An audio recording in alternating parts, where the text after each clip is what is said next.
These faces I saw in dreams, I tried to recreate on canvas or sketches or in my phone art practice.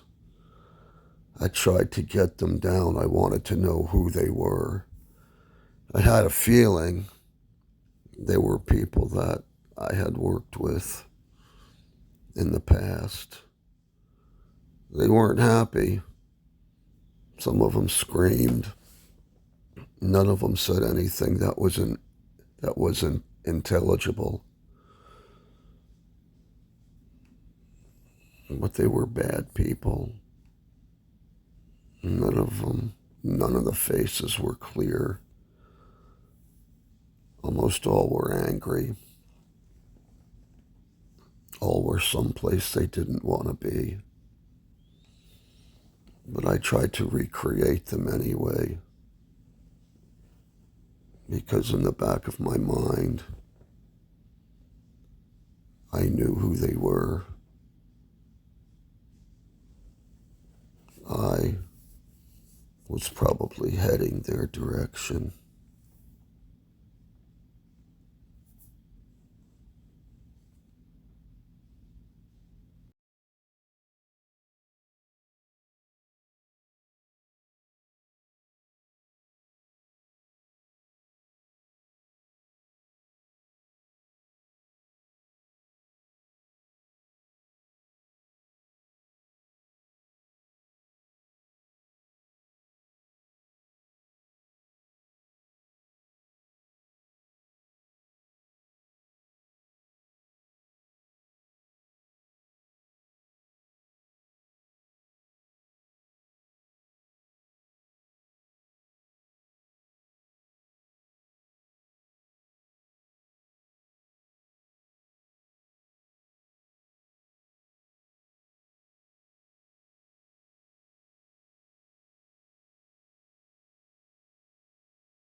Look, every time I tried to get you out of that place you had you living in, you said no, you wanted to stay with Millie. Philly. God, I can't get that nice name right. I want to be with Philly. I want to be with Philly. Those were your words, not mine. I told you on several occasions, hey, I got a place. You can sleep on the sofa. Got a blow-up mattress. You can sleep on that. Right. And I'll tell you something else. When he started moving other girls in there, I saw the way he treated them. That place gave me the creeps. It was just he was just a creepy guy. He was a bad man. I knew he was bad, but I was so effing broke that I took him up on his plan. I figured one night, what could it hurt? One night. Yeah, all those videos you see of the winding road late at night? That's me driving a van. Right, full of cocaine, hundreds of thousands of dollars, and 2 dead bodies in the back. Oh yeah. Yeah, there's 2 people living in that house. Whole idea was you put two old people in there, give it some look of respectability. They keep the place nice. They cut the lawn, don't talk to the neighbors, and you know, it's something people they were doing that in the '80s down in Miami. Yeah, so whoever owned that house, well, I don't know who owned it, but whoever did it set these two people up inside. Yeah. Oh, when they protested, we were breaking into their house. Stan pumped them full of whatever he did. Yeah, nobody knows anything about me talking to you, or you know, I tell people that I don't know where you are. Yeah.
This is what I look like when I forget to take one or two of the prescriptions. I gotta stop seeing doctors. I got one for epilepsy, one for diabetes, one for tingling in my feet. Jeez. One for everything. None of them seem to help. Thank you for watching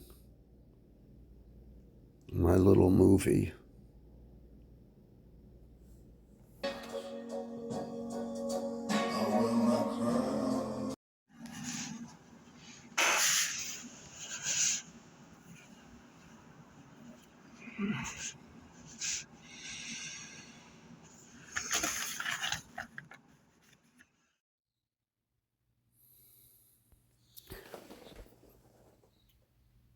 There's something I gotta get out.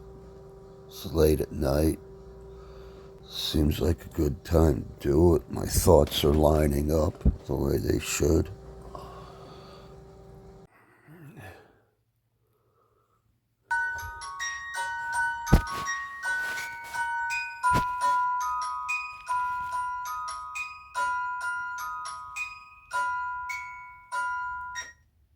I drove the girls around for 5 days. On the sixth day, they disappeared. I went from being a starving artist to working for a criminal mastermind and all the minor masterminds he employed.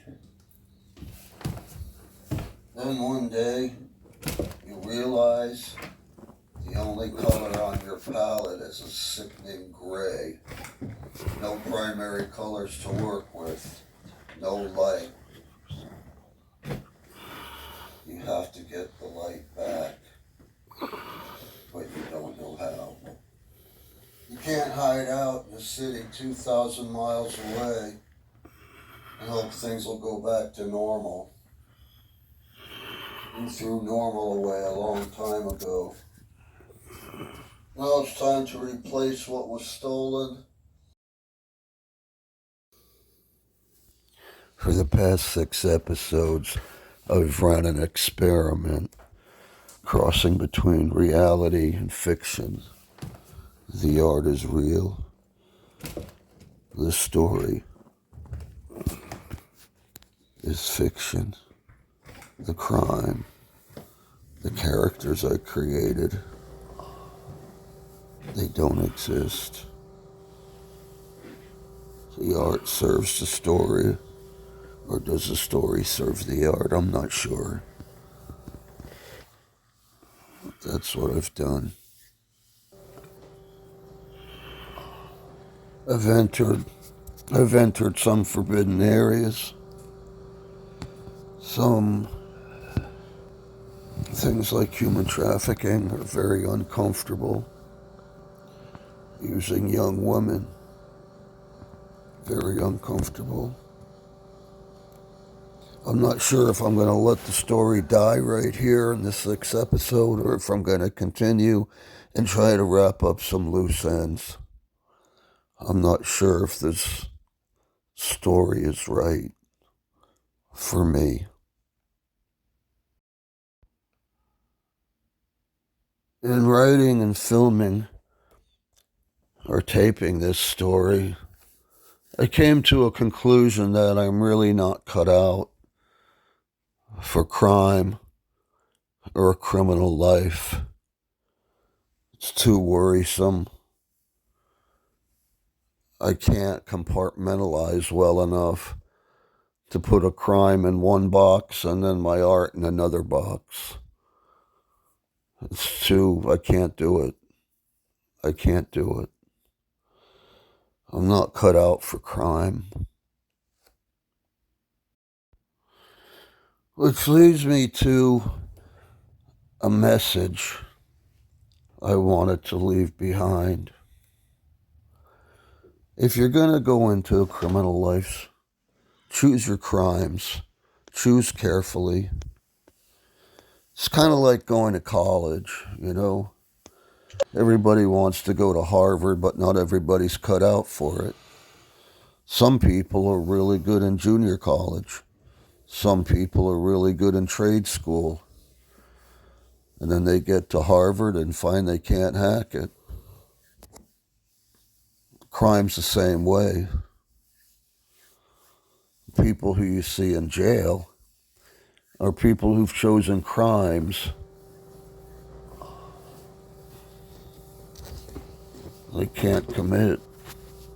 Well, they can do a murder, they can do a robbery,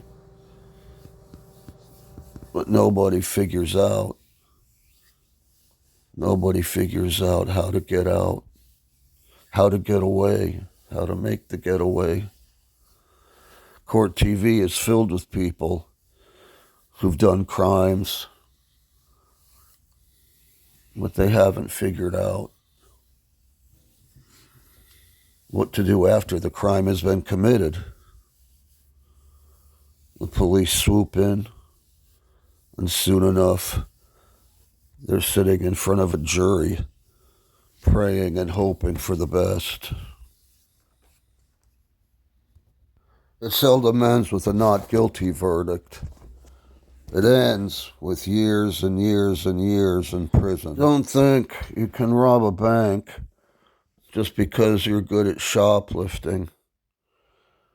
Stay with what you know. Also, if you can't survive prison, don't get into crime at all. As a storyteller, I felt so uncomfortable with the human trafficking aspect of this story that I threw in a scene where Rosa told me that her parents had paid for her to travel to the United States. She was on a special mission.